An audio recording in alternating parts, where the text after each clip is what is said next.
The UK left the EU political structures in the European Parliament on January 31st in 2020. I talk a lot about this and Brexit on my main channel. But the EU, of course, have moved forward since then. But what happens in the EU today? And one of those topics I have in today's video for you. The European Commission adopted the 2023 Enlargement Package, providing a detailed assessment of the state of play and the progress made by Albania, Bosnia and Herzegovina, Kosovo, Montenegro, North Macedonia, Serbia, Turkey, and for the first time also Ukraine, the Republic of Moldova and Georgia on their respective paths towards accession to the European Union. In particular, the report focuses on the progress in the implementation of fundamental reforms, as well as on providing clear guidance on the reform priorities ahead. Accession is and will remain a merit-based process, fully dependent on the objective progress achieved by each country. In light of the results achieved by Ukraine and Moldova and of the ongoing reform efforts, the Commission has recommended that the Council opens accession negotiations with both countries. Furthermore, the Commission recommends that the Council adopts the negotiating framework once Ukraine and Moldova have adopted certain key measures. The Commission stands ready to report to the Council by March 24 on the progress relating to these measures. In the case of Georgia, in light of the results achieved, the Commission recommends that the Council grants Georgia the status of a candidate country on the understanding that a number of steps are taken. When it comes to Bosnia and Herzegovina, the Commission recommends the opening of accession negotiations with Bosnia and Herzegovina once the necessary degree of compliance with the membership criteria is achieved. The country needs to apply further efforts to fulfill the key priorities set out in the Commission opinion on its EU membership application. The Commission will continuously monitor the progress and the compliance in all areas related to the opening of negotiations and report to the Council at the latest in March 2024. In Ukraine, the decision to grant EU candidate status created a powerful reform dynamic, despite the ongoing war, with strong support from the people of Ukraine. The Ukrainian government and parliament demonstrated resolve in making substantial progress on meeting the 7 steps of the European Commission's opinion on Ukraine's EU membership application. Ukraine has established a transparent pre-selection system for the Constitutional Court judges and reformed the judicial governance bodies. It has further developed its track record of high-level corruption investigations and convictions and strengthened its institutional framework. Ukraine has taken positive steps in a wider and systemic effort to address the influence of oligarchs. The country has also demonstrated its capacity to make progress in aligning with the EU acquis, even during wartime. And Moldova has made important progress on meeting the 9 steps set out in the Commission's opinion on Moldova's EU membership application. It launched a comprehensive justice reform following the Venice Commission recommendations, including by evaluating prominent judges and prosecutors. The country reformed its anti-corruption bodies and increased the number of investigations and convictions in corruption cases. Moldova adopted a de-oligarchization action plan, which it implements following set timelines. New legislation to set up a confiscation mechanism helps fight organized crime.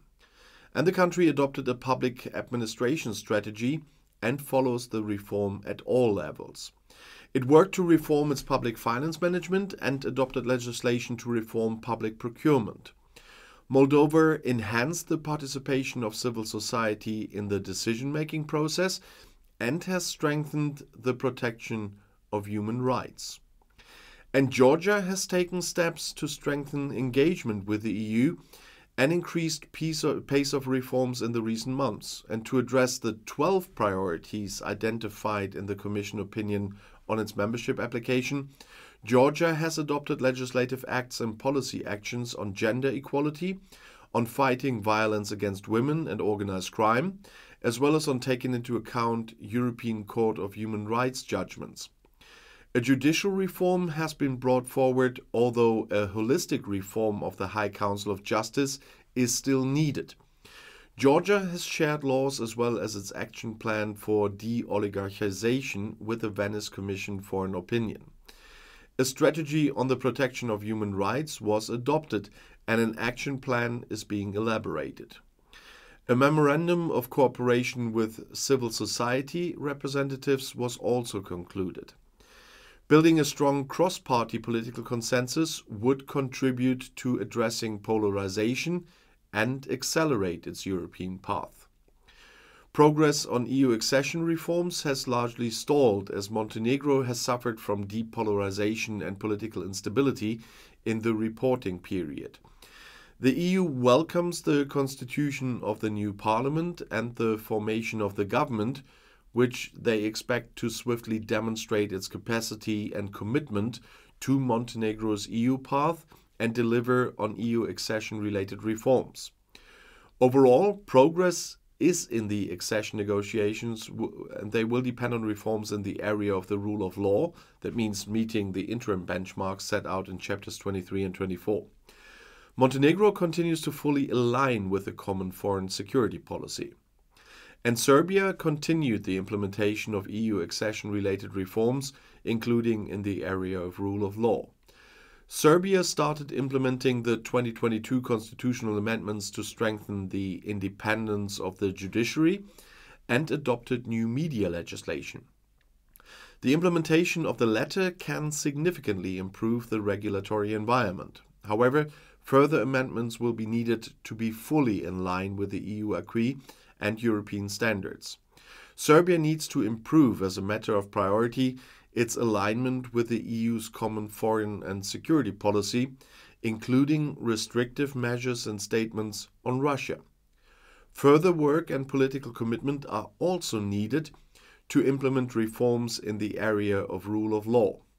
The Commission's assessment remains that Serbia has technically fulfilled the benchmarks to open the Cluster 3, that's competitiveness and inclusive growth.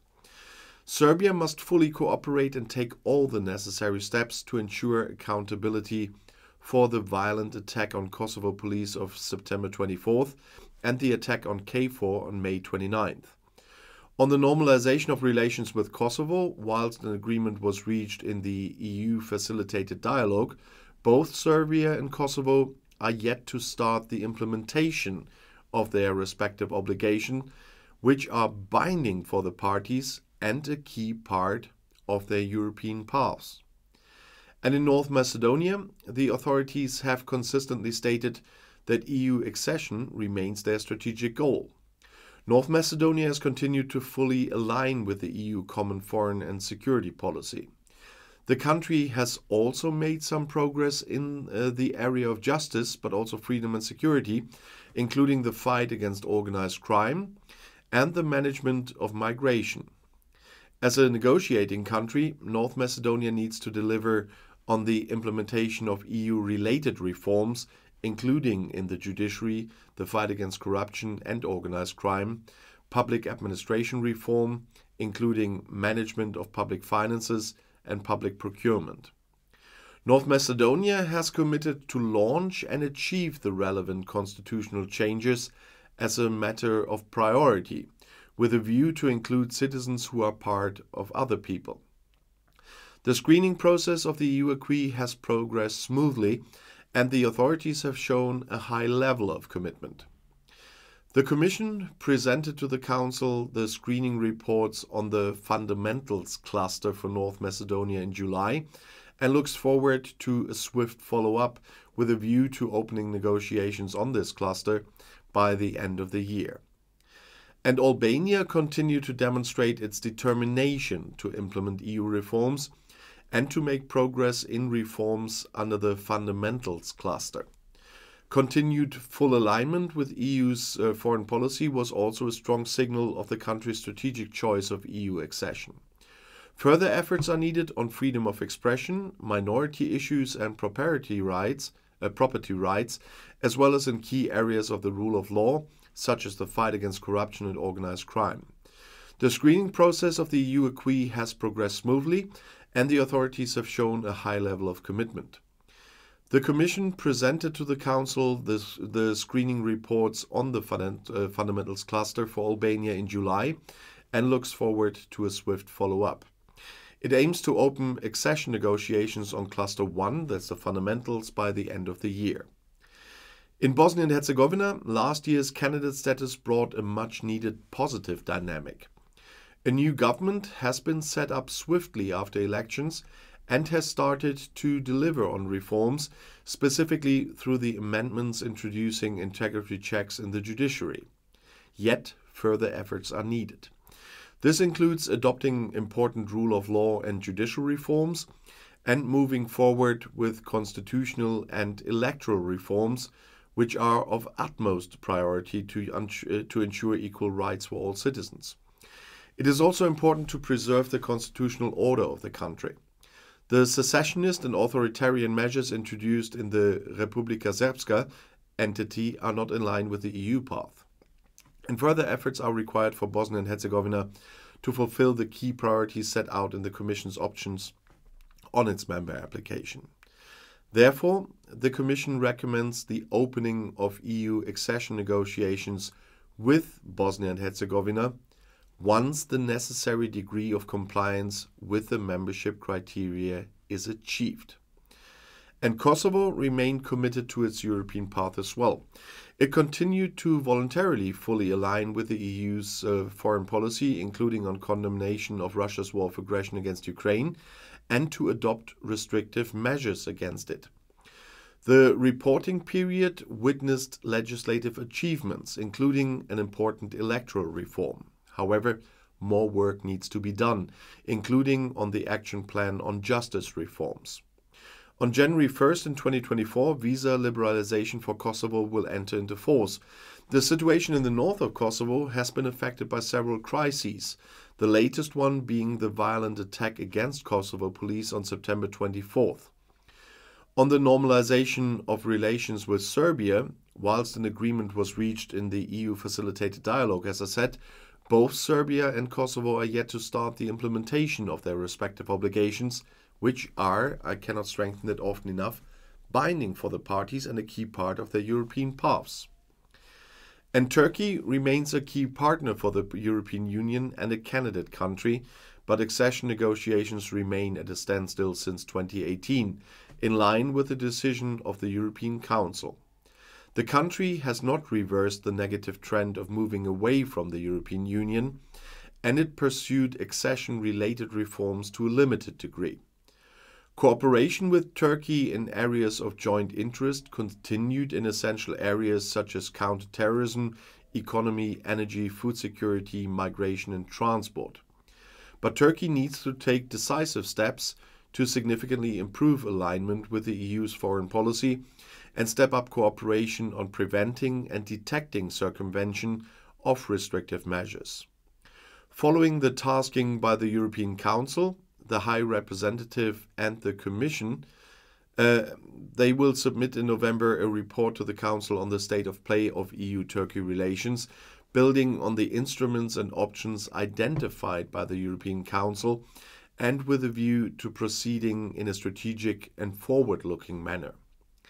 It is now for the Council to consider the recommendations of the Commission and take decisions on the steps ahead in the enlargement process.